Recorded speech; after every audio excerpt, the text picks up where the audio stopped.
Hello, I'm Simon Longstaff and I'd like to welcome you to Sydney's City Recital Hall for this Australian Intelligence Squared debate.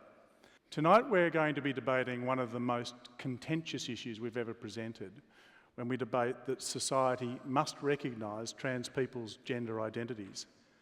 Now, for many people, there really is no debate to be had. Yet, even in a relatively progressive society like Australia, transgender people, they report high levels of intimidation, harassment and discrimination. And the effect of this is to have very high levels of serious depression. Now, society is trying to deal with this. You have programs in schools which are designed to educate people. There are various conversations taking place. But there's also been a movement to have no platforming of ideas and people who are deemed likely to offend. I'll give you one example of this which has recently been in the news. Consider the case of Germaine Greer, who faced intense hostility in Britain. And this is what she actually said. She said, "I don't think post-operative transgender men, male to female transgender people, are women." Now, Greer was labelled transphobic, and other people have been too, religious and social conservatives, free speech advocates, and feminists who report being bullied and threatened. And what it means is that no one on either side of this debate at the moment feels safe, respected, or happy. Well, we're going to try and change that tonight with the tone of our conversation here. And joining us to do it, we've got some wonderful speakers. So, debating the motion that society must recognise transgender people's identities, we have Peter Hyndal, who is a transgender policy and law reformer, and all the way from the States, Andrea James, an LA-based transgender film director, writer and producer. Yeah, give them a clap for the affirmative.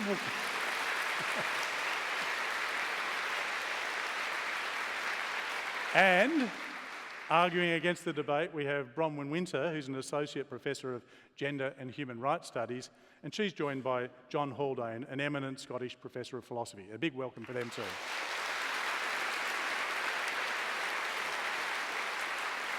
Now, in a moment we'll get underway with the speakers, but after that what I'll be doing is giving you the results of the pre-debate poll. So we'll see how people thought before the debate got underway.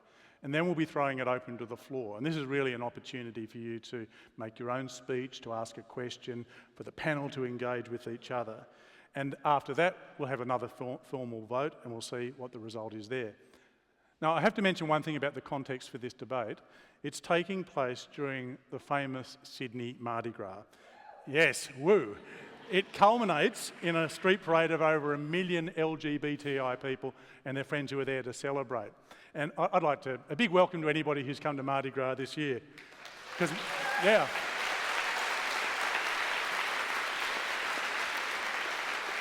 And I reckon a fair few of them are in the audience tonight. So now it's time for our speakers. So first off is Peter Hyndal. Peter's the Director of Transformative Solutions, an organisation providing gender-related policy advice and training. Now, he was directly involved in law reforms allowing trans people to have their gender recognised on crucial identity documents such as passports and birth certificates. Please welcome Peter Hyndal.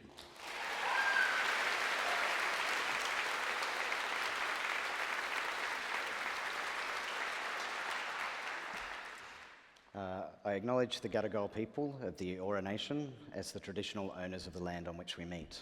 And in reference to a very long history of gender diversity that has existed in many cultures and in many times and places, I also acknowledge sister girls and brother boys and the roles that they have played as part of the oldest continuing culture on earth. There is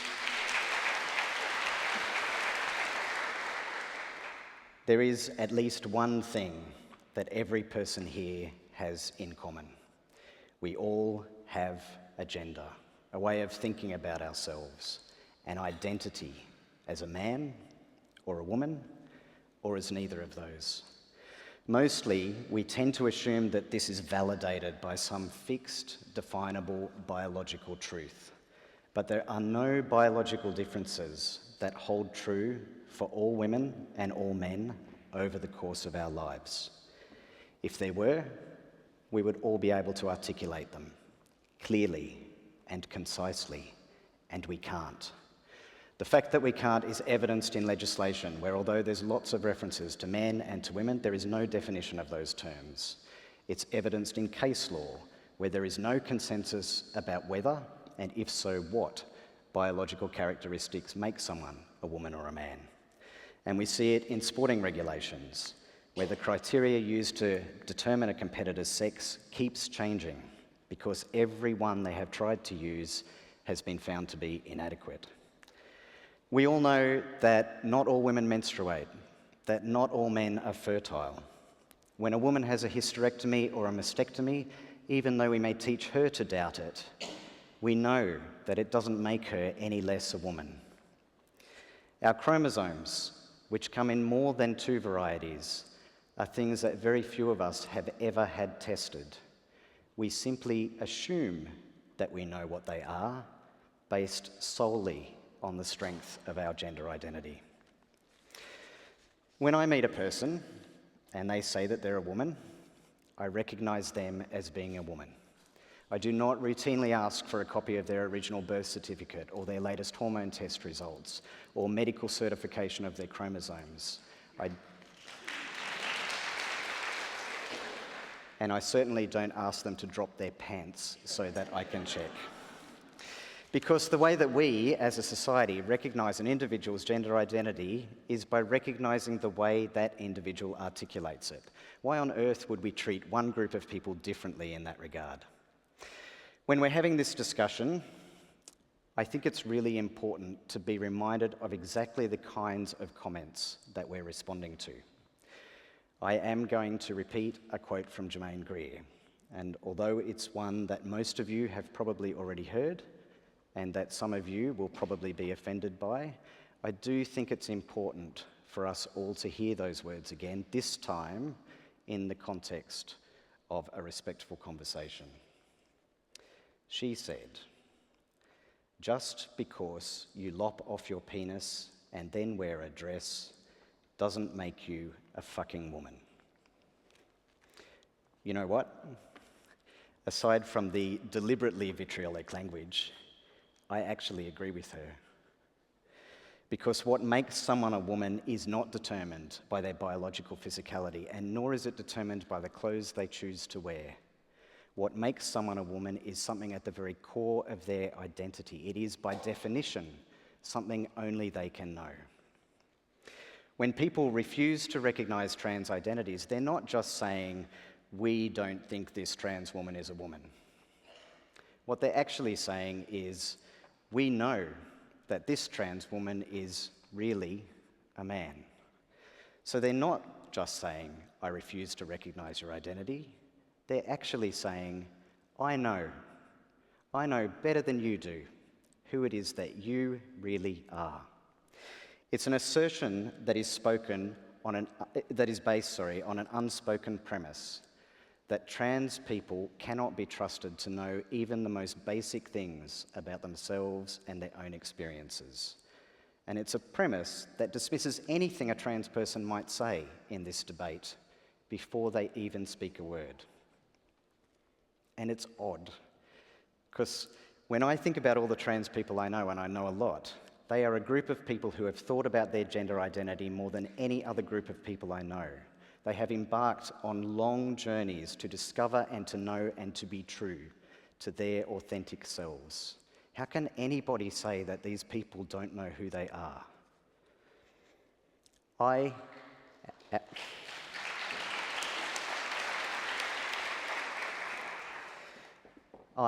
am a man.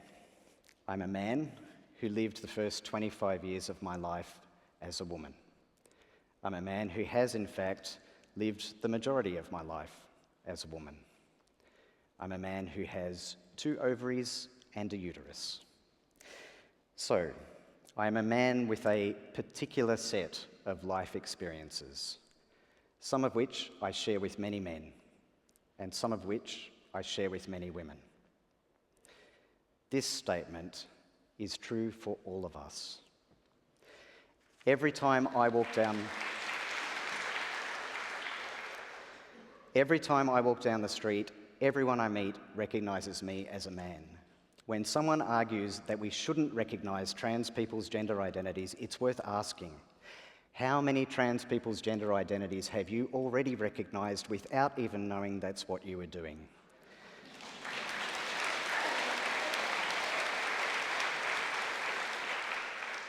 Medicare, Centrelink, the Tax Office, the Bureau of Statistics, our passports, and in some states and territories, our birth certificates. All of these official records recognise trans people's gender identity without any reference to biology, simply on the basis of who we know ourselves to be. Now, places like the Tax Office aren't renowned for driving progressive social change, but they recognise our gender identities because we exist and because they have an interest in their records being accurate. The fact that I can walk down the street and have my gender identity recognised right now still feels like a privilege because it's simply not true for a lot of trans people. When trans people identify as neither men nor women, when they wear clothes that are a little bit different or behave in ways that don't match other people's gendered expectations, that is when the issue of recognition really flares up. Yes, there are gendered power structures in our society. The gendered structures that oppress women are exactly the same structures that oppress trans people and that also limit and constrain so many men. When we police the boundaries of gender by telling women how they should and shouldn't look and behave, we make ourselves complicit in those structures. In exactly the same way that we do when we tell trans people how they should and shouldn't look and behave.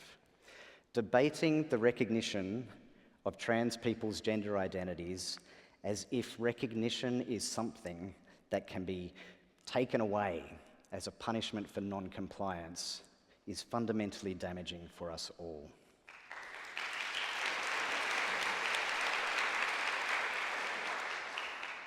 There are differences between every single one of us in our biology, our body presentation, and our behaviours.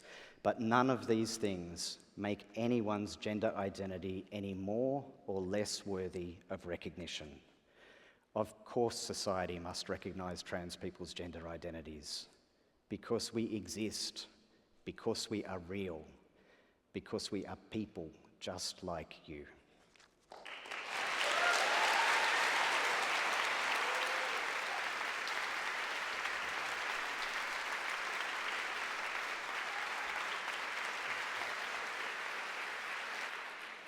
Bronwyn Winter is an Associate Professor with the University of Sydney's School of Languages and Cultures, and her research focuses on issues of gender, sexual orientation, race, human rights, gay marriage and feminism. Please give her a very warm welcome. Bronwyn Winter.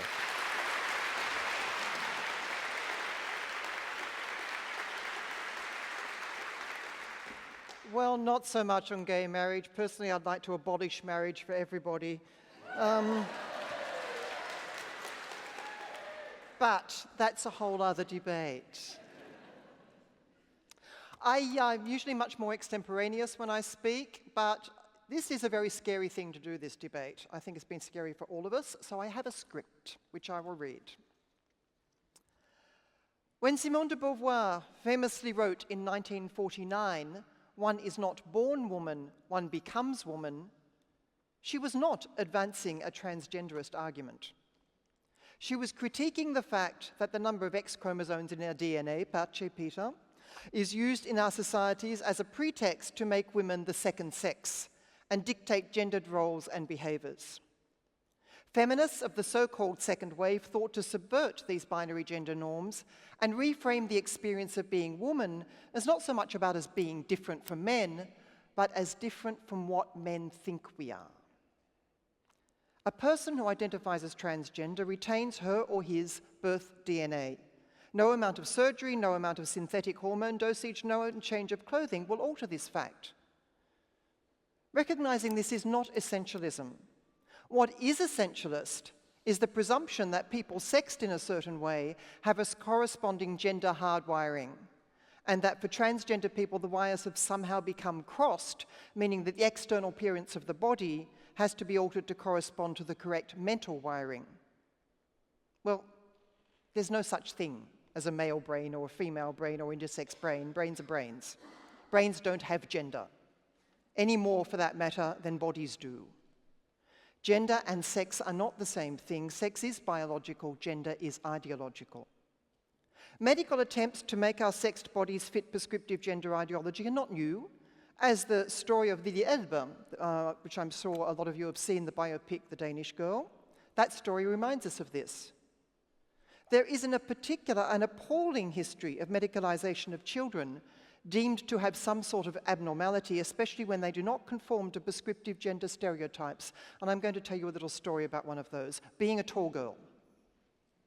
In the state of Victoria, between 1959 and 1975, 168 tall girls were prescribed the drug diethylstilbestrol, or DES, a synthetic hormone. The drug was given to make the girls age faster and thus stop growing too tall. The carcinogenic properties of DES had been proven 4 years before the treatment was stopped. DES has not been used since that time, but the practice of prescribing hormones, usually now estrogen, to girls to stop them growing taller than what is considered normal has continued, and continued for some decades at least in many parts of the world. If it's stopped, it's only very recently. Studies on this practice have shown 3 things. First, high doses of synthetic hormones at an early age have negative health consequences later in life. Second, there is no medical evidence that being tall is harmful to girls. The reason for prescribing treatment is purely ideological. Third, the rate of parental and child consent is significantly higher when doctors advocate the treatment and lower when doctors present a more neutral view. Unsurprisingly, none of this is surprising. Now we have a new ideological justification for meddling with children's development. Some sections of society, and I'm firmly convinced the pharmaco-medical machine, have invented the transgender child. I don't buy the gender dysphoria argument. Let us not forget that until 1990, homosexuality was also considered a mental illness. Such illnesses are ideological constructions to fit the political needs of the moment. Statistics on the trauma of adolescents going through an unwanted puberty and on depression and suicide rates are routinely cited as arguments in favor of transgendering children. But guess what? Adolescence is traumatic for everyone. And risks of self-harm are greater at that time for everyone. The statistics on girls self-harming during adolescence are appalling. Growing up brings its share of joys and discoveries. It's confronting and awkward and messy for everyone. But we do in the end have to grow up. Girls who have felt suicidal, who have histories of eating disorders and self-harm, who have felt our bodies were all wrong, and who have suffered from conservative and abusive family or school environments and have come out the other side, or are perhaps still working on coming out the other side, we all know that the problem is not our bodies or our brains. The problem is not us. The problem is society. The problem is gender. Feminists should not be shamed or censored for talking about our both intimate and social and indeed political experience of our female embodiment. Some male to female transgender activists get upset about feminists banging on so much about women's sexual health and reproductive rights because it excludes them. Julia Serrano, who's a very well-known transgender activist, has written on this, among many others. When we try to organize around women's specific experience or create spaces in which we XXs of the world may talk freely and feel physically and psychologically safe, we are pejoratively branded TERFs, trans-exclusionary radical feminists. This is extremely damaging. Last year, let me give you an example, some female students in Auckland, you may have heard about this, as part of a women's festival organized a cupcake day, with the cupcakes shaped and decorated to resemble women's vulvas. The intent was to encourage women to feel comfortable with their bodies and to combat the idea that women's genitalia are all supposed to fit some prescribed shape and size. A number of male to female transgender people vociferously protested that the cupcake event created an unsafe environment for them and tried to have it shut down. The organizers pointed out that every other event during the festival catered to transgender people. The cupcake event was the only one that focused specifically on women's experience. Some male to female transgender protesters even said the event was killing them. Now, one really wonders how cupcakes can kill people. Perhaps if you lace them with arsenic, I don't know. But it does get more ridiculous. Lesbians are now criticised for imposing a cotton ceiling on male to female transgender people who wish to have sex with us. As a gay male activist blogged, if there was suddenly a swarm of F2M transgender, female to male transgender people, insisting they were gay men and that male-embodied homosexuals should have sex with them, would these homosexuals be expected to accept this as docilely? As the blogger put it, the gender expression of transgender people means nothing to us. We are homosexuals, not homogenderals. But of course no such swarm exists, because the overwhelming majority, statistically speaking, of female to males previously identified as lesbians from all the research I've been able to do on the topic. There are simply not large numbers of heterosexual women, that is, attracted to men, deciding they want to become men. There are, however, large numbers of male to female transgender people who now claim to be lesbians, which makes them exactly what prior to reassignment? These sorts of absurd polemics are happening because there has been a semantic slippage between sex and gender. Women continue, including in Australia, to suffer various forms of ostracism, humiliation, discrimination and violence simply because we are female, whether or not we conform to gender norms, which does not deny for a minute that people who identify as transgender, intersex, and I think intersex and transgender are separate problems, does not deny the violence experienced by transgender people, not for 1 second. But let's not deny the violence experienced by women. When we protest, we are disbelieved, ridiculed, punished, or simply ignored. Or we are framed as nasty viragos attacking men who are now, poor dears, experiencing a crisis of masculinity, and it's all our fault. The ideology of transgender male-sexed people is providing male-sexed people with new ways of exercising socially, culturally, and ideologically their sense of entitlement over women, their presumed right to dictate what a woman is, how women should think, and how we should behave. Fortunately, however, a number of brave male to female transgender people, and I like to close on an optimistic note, many of whom refute the label transgender, preferring transsexual, for example, have gone on the record as gender critical and are speaking out against these forms of transgender ideology and the concomitant bullying and misogyny exercised against feminists in its name. These gender critical transsexuals and transgender people have created websites such as Gender Apostates and various blogs, but some of them have themselves reported being bullied by transgender people for daring to critique the doxer.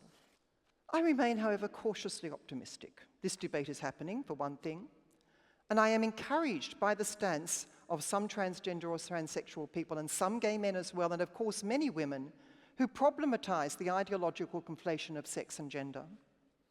It allows some modest room for hope that we can engage in sensible conversations about how we may collectively find legal, political, social, and cultural solutions to the problem of gender which oppresses us all, without those solutions being at the expense of women, women embodied female, or resulting in the effective erasure of lesbians.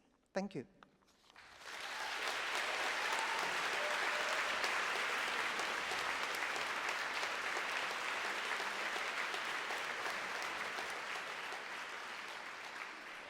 Andrea James, a film producer, a director, a writer based in Los Angeles.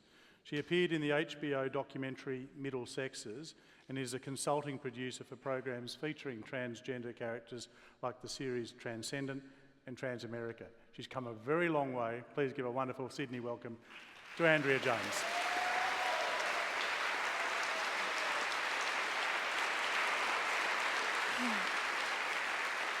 Thank you.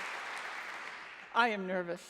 Transgender people so rarely get an opportunity like this to speak about our own lives in our own words. You know, others often try to speak for us. Now, I can't speak for all trans views and experiences, but I can share what I've learned in 20 years of activism. What I've learned is that most of society already recognizes trans people's gender identities. In fact, Australia leads the way in many ways, like the government's guidelines on the recognition of sex and gender. But even today, some people still see us as a threat. We have been condemned in God's name. We've been wrongly diagnosed. We've been called criminals. We've been mocked in the media. That's how society has historically described being transgender. Sinners, criminals, diseased, punchlines. That's why so many trans people have lived in secrecy in the past.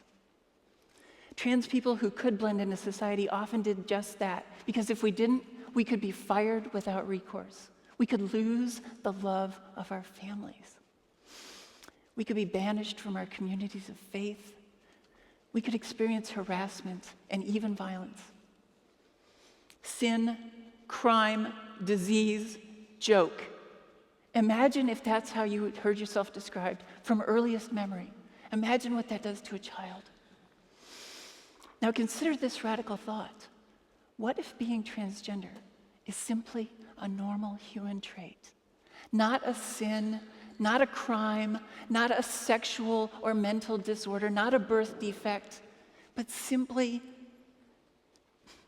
something else. What if our disease, or should I say dis-ease, is actually just being not at ease in a society that forces everyone to conform to rigid gender expectations?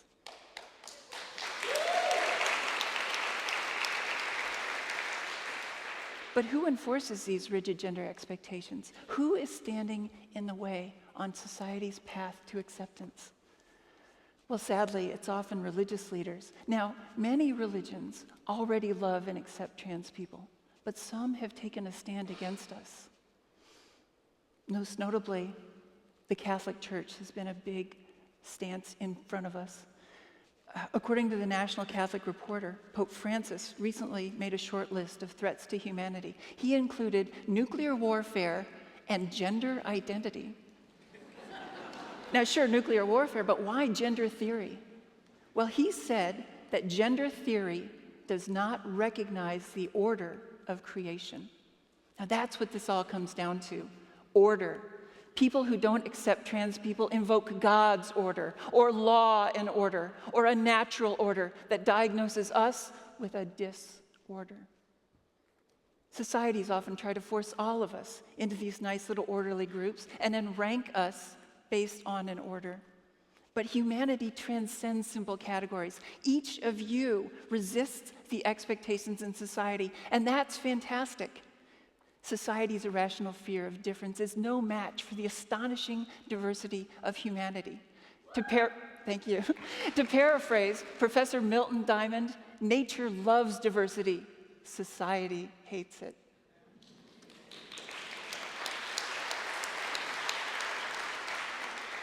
But why does society have such a hard time accepting gender identity? Well, I have a theory about that. Let's call it the tyranny of the binary. We live in a society where everything has to be these simplistic binaries, good or evil, black or white, gay or straight, male or female. But we know that traits are rarely binary. Your ethnicity could be any wonderful mixture of ancestry. You could be gay or straight or anywhere along a whole spectrum of orientations. So of course simplistic binaries like male and female or masculine and feminine can't begin to describe the countless shades and mixtures of sex and gender. Nature loves diversity. Society hates it. Even a binary like left or right. We used to force left-handed children to use their right hands in school. Teachers would physically punish them when they used the wrong hand. Now we know handedness is a spectrum. Some of us can use both. But imagine being labeled a sinner or a criminal or mentally disordered or a pathetic joke simply because you didn't conform to society's view of handedness. That's what trans people have had to endure. Tyranny of the binary. Now, another group that stands in society's way on its path to trans acceptance might surprise you. A small but vocal minority of feminists. Now, mainstream feminists have long accepted trans people and our gender identities. But other, more radical or gender-critical feminists make many of the same arguments that conservative religious authorities make. They say that trans people pose a moral and ethical threat to society, that we are mentally disordered and self-hating, that we deceive others and even ourselves about who we really are. They reinforce the gender binary rather than blur and disrupt it. Now, this small group of feminists and religious leaders have set themselves up as judges as to who is a man or a woman. They're like the gender police. The order they believe in is biological essentialism, that biology equals destiny. Now, I can't win with these gender police. You know, if I'm too masculine, they say, oh, well, you're really a man. If I'm too feminine, they say, oh, well, you're really a man who is perpetuating stereotypes and hates women. Tyranny of the binary. Their voices get amplified far beyond their numbers because of other holdouts making a last stand. These holdouts in religion, law, medicine, and media gladly give platforms and support to anti-transgender views, often while denying us a chance to respond. They misrepresent and vilify us. They even attack the parents who love and support young trans children. They say our activism has gone too far, but I say we haven't gone far enough because this goes far beyond gender identity. Being transgender is not a sin or a crime or a disease or a joke. It is a great gift. We are living our dreams, like the generations of trans people who lived before us, whose hard work and suffering allowed me to stand here before you tonight. We exist in every society. Every language has a name for us. Many societies have an honored place for us. We're artists. We're spiritual leaders. We are healers. So I come to you tonight with a message of healing. Each of you contains multitudes. You are more than just your body parts. You are more than just your experiences. You are more than just a bunch of simplified labels. Each of you can transcend the oppressive roles under which we all labor in society. That is the promise of the future that trans people embody now. Dare to imagine a society where we don't blindly accept limitations imposed on our bodies and minds, where we no longer are limited by the accident of our birth. The path to that accepting society starts with recognizing and honoring our differences. And acceptance does not come from society. Acceptance comes from each of you. I'm no longer nervous. I'm full of hope, not fear, and I hope you are too. Thank you very much.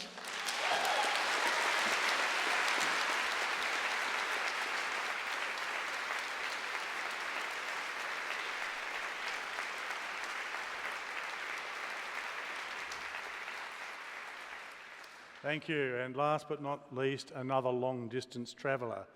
John Haldane is currently in Australia, where he's a visiting professor at the University of Notre Dame here in Sydney, but he's also, and mainly, a professor of moral philosophy at the University of St Andrews in Scotland.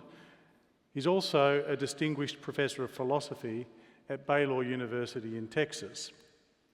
And finally, he's chair of the Royal Institute of Philosophy in London. Please welcome John Haldane.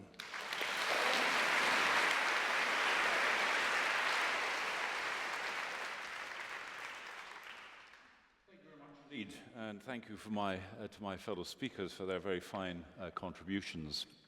The proposal that we've been invited to discuss and which has been put before you to consider and to vote upon is society must recognize trans people's gender identities. I'm going to ask you to vote against that, to say, no, it's not the case that society must recognize those identities. And I want to try to say, in these minutes available to me, why I'd like you to vote in that direction.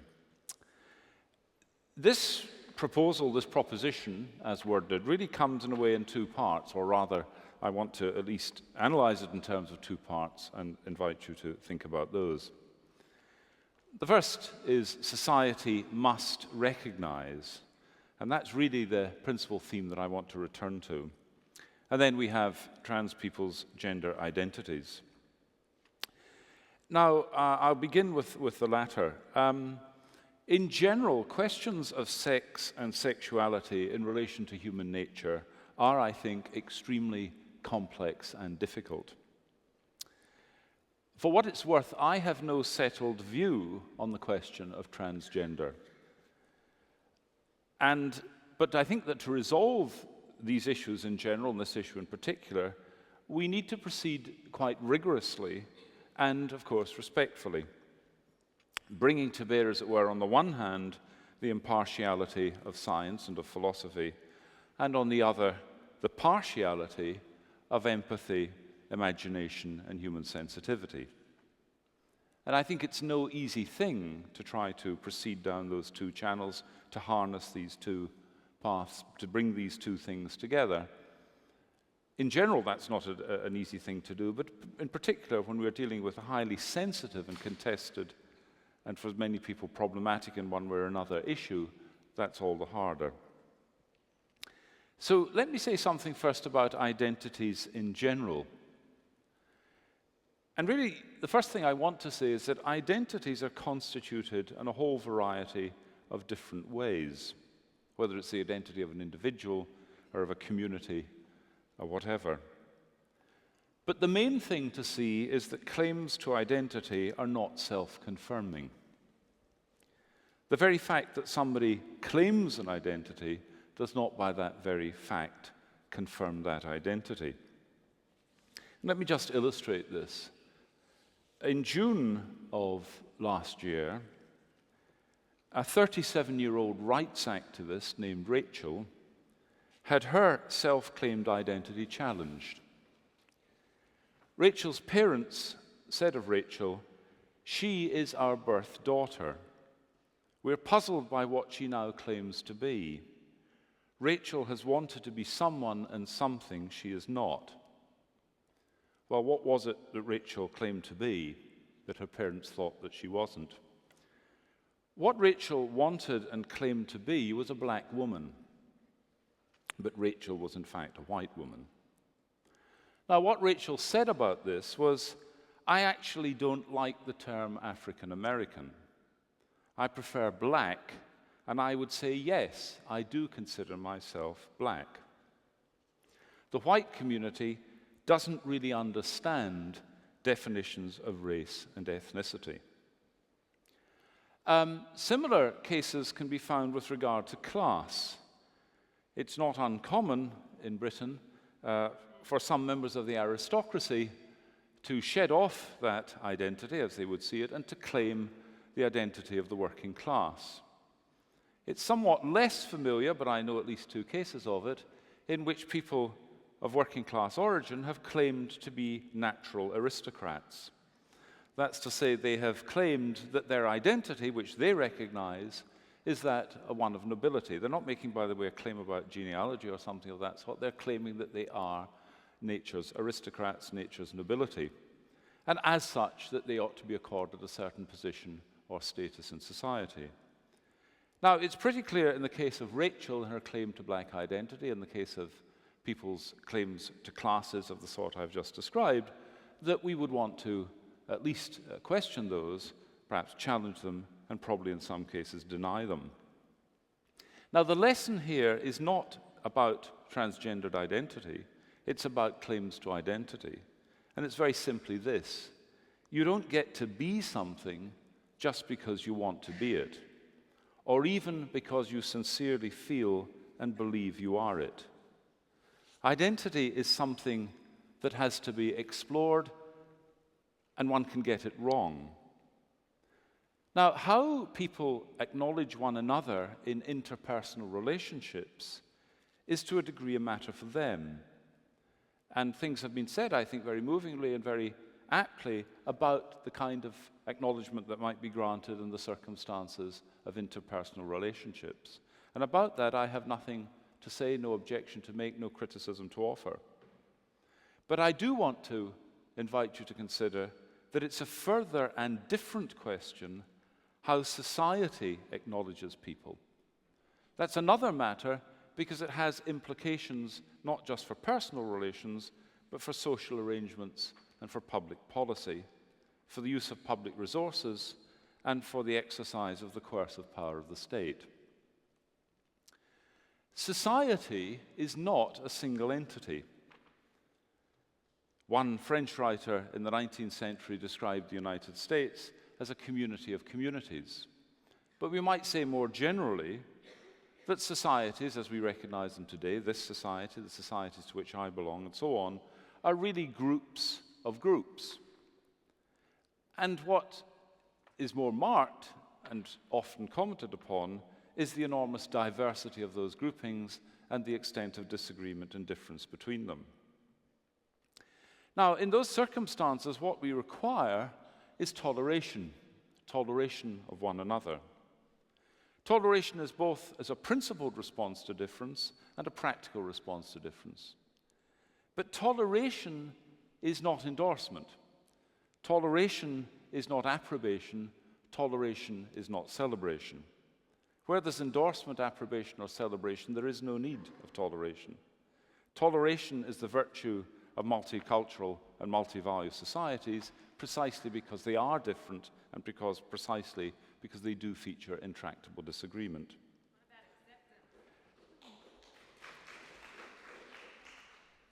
Now, the term recognition is the one that features in here, and my concern tonight is not principally focused on the transgender question. It's focused on the idea of the inappropriateness, as it seems to me, of the idea that society is necessitated or forced or coerced, subject to policy and so on, of recognizing a group. The question of whether or not individuals and indeed other groupings wish to accord one another recognition is one thing. The question as to whether or not society should be subject to the demand of recognition, and that demand should be realized through the use of the resources of the state, it seems to me, is a different question. And my concern about that is a concern to try to, as it were, hold back the forces of coercion. And it's that matter, the claim that society must recognize, that is the focus of my concern, and it's that I hope I may, in this part and perhaps later on in the discussion, persuade you should be a matter of concern to you also. Thank you very much.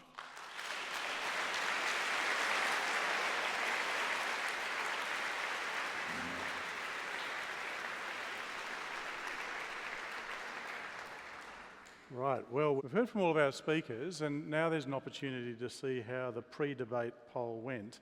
And that'll give us a bit of an indication of what is up for grabs. Okay, well, look, it's interesting. 20% of people are still undecided. So there's room for you to convince them either side to see where those 20% will go. That's the good news. Of course, I think you must have quite a few friends in the audience tonight, and I don't know whether or not it's the time in which we're holding this debate, but even before you uttered a word, the vote was 76% for the motion and 4% against. So it's you invited people to change their mind, John. I think you've got a big task before you. Okay, so that's where we are now. Just to remind you, the motion that we must recognise transgender identity, people's identity. Bronwyn, I saw you shaking your head a bit while Andrea was speaking and furiously writing notes. And just while they set up the microphones, I might ask you what you were shaking your head about. Sure. Am I on? Am I live? Yeah. Yes. Okay. No radical feminist has ever said that transgender people present a moral threat to society. The issue is not there. What consenting people do with their bodies is their choice. What consenting adults do with their bodies is their choice. You want to be transgender? Fine, go ahead and be transgender. Just stop bullying women. There's this narrative of victimhood that is being put forward, that is then put forward as a justification for bullying women into accepting whatever male to female transgenders, some, not all, wish to impose on us. That is just wrong. Andrea, though, first you. Respond to that is directly from Janice Raymond's 1979 book, The Transsexual Empire, The Making of a She-Male. And she directly poses this as an ethical dilemma for humanity. Now we'll go down to microphone 1, and we've got people. I think you've got microphones here. If you want to come out to this side too, it'll give you a chance, and we'll sort of go around the room and we'll get everybody in there. So just your name, and you only get a minute though, so away you go. First of all, thank you to the panellists for being brave and coming here and speaking. As a radical lesbian feminist, active in the women's movement since 1972, I have seen this debate for a long time. This is not a new debate, this is an old debate. And certainly it is a lot better now, and I strongly endorse, as Bronwyn spoke about, people's right to choose their bodies, what they do with them. My question though is, why is it that people who have gone through such struggles, such pain and misery as they claim, then try to inflict and force themselves upon other people and their views upon other people, instead of working together to create a society where we treat each other with ongoing respect? So just make a note of that. Item microphone number 2. I take a lot of people to think that Jermaine and Bronwyn are advocating gender essentialism, which I think is something that they do reject, as opposed to gender being embodied. I was wondering if you could clarify a bit more about that, which I think might be very conducive. Okay, so it's a question for clarification. If you make a note of that, Bronwyn. I'll take somebody up there, up in the gods. Thank you.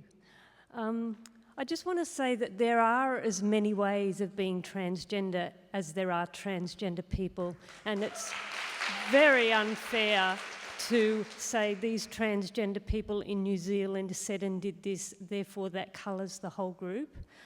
The other thing I wanted to say is that claiming an identity, as you mentioned, John, is a whole different thing.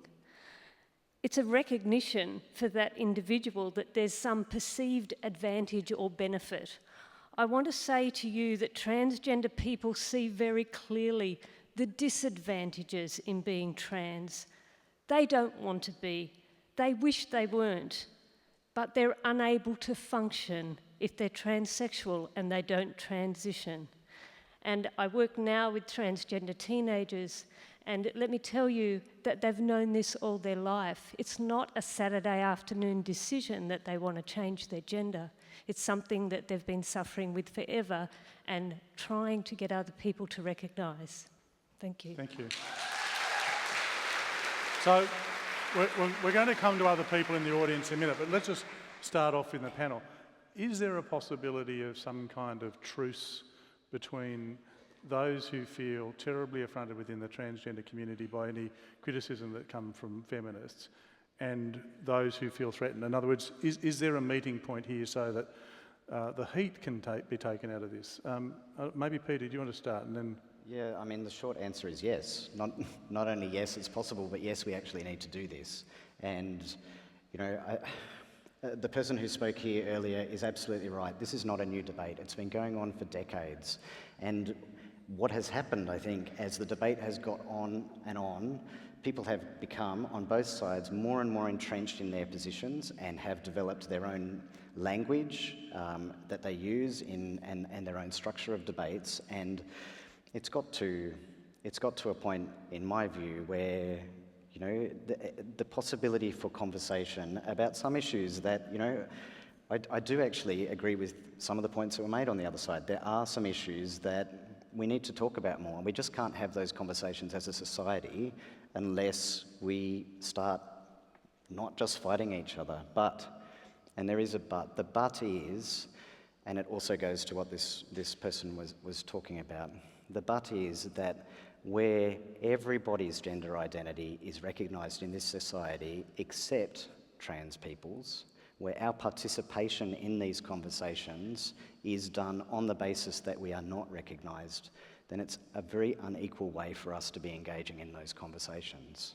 So it may be that we have conversations, for example, about whether and when and under what circumstances trans women can use women's services, yeah? I think they're valid conversations to have in some contexts, but we have to have those conversations where we're not holding to ransom the recognition of trans women as being women when we have that conversation. I mean, feminism has been telling us for the last 50 years that the personal is political, in this debate, the political for trans people, when our identities and the recognition of them are on the line, the political is also very personal. We need to get over that hurdle before we can have some good conversations. And Bronwyn?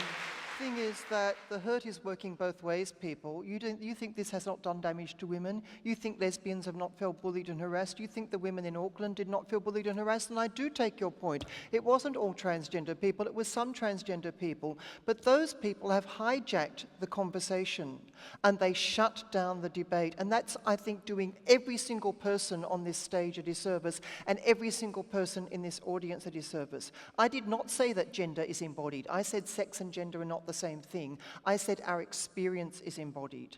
Gender has done us all damage. If we must live in a gendered society, then let's have a multiplicity of genders and let's respect each other's choices of who we are. My respect for Peter and Andrea should be equivalent to their respect for me, my claiming of space, my claiming of what I want to do with my own body, and my respecting for my needs. If we are actually shouting each other and not allowing each other space and allowing one group of people to trample over another group of people and say, well, I'm a woman now or I'm a man now and you must accept it, we actually don't get the I'm a man now and you must accept it. We get the I'm a woman now and you must accept it. It's women that are being bullied, not men. I know women who are too scared to come to this debate. I had an abusive phone call following the op-eds in the Herald. This is not a fabricated problem. This is real and women are being bullied. Can I just take up the point that was made, one of the points at any rate that was made? Okay. The question of claimed identities, I mean, there's an issue about what people's motivation is in that regard. I wasn't, and I'm not, questioning people's motivations or their sincerity. It is true that in the United States, for example, and I don't know to what extent there may be a parallel to that here in Australia, there have been issues where people have sought to claim certain ethnic identities because of certain advantages that came from that. For example, advantages of entry into higher education or access to public funds and so on. The case that I described of the 37-year-old in the United States, I think was not a case of that kind. I don't think that it was suggested, or at any rate I'm certainly not suggesting, that this woman's claim to be black was an attempt to try to avail herself of the advantages of being black. On the contrary, I think she saw herself as precisely identifying, in a way that many people who have a mission do, identifying with a kind of oppressed and suffering group. My point, however, is she wasn't black, right? And you don't get to have an identity just by claiming it. Identities are complex and difficult. I mean, the point has been made, with which I'm very sympathetic, that sex and gender are quite different kinds of categories. Now, but obviously they become entangled in certain ways in debate. And what I think about the question of identities is, as I said, we need, on one hand, as it were, the impartiality of reasoned inquiry. On the other hand, we need the partiality of empathy and sympathy and imagination. But what I am much more concerned about, and why I agreed to take part in this debate, is not because I have any axe to grind about the issue of transgender identities as such, but because I see this as simply the latest instance of a developing pattern of a substitution, first of all, for reason of sentiment. So it used to be the case that people said, I disagree, and here are my reasons. Now people say, I feel that, or this offends me. And to move in that direction is to abandon the one thing that we have that will protect us from the sway of emotion and passion that has done so much damage in the 20th century in the part of ideologies of left and right. And that one thing is the capacity for critical engagement and reflection. And so what I'm largely concerned with is the idea that's captured, not just the idea, but the mood that is captured in the title, Society Must Recognize. Because that seems to me not an invitation to think about something, it's a kind of quasi-intimidation to get on with it. Now, the motion before us was that society must recognise trans people's gender identities.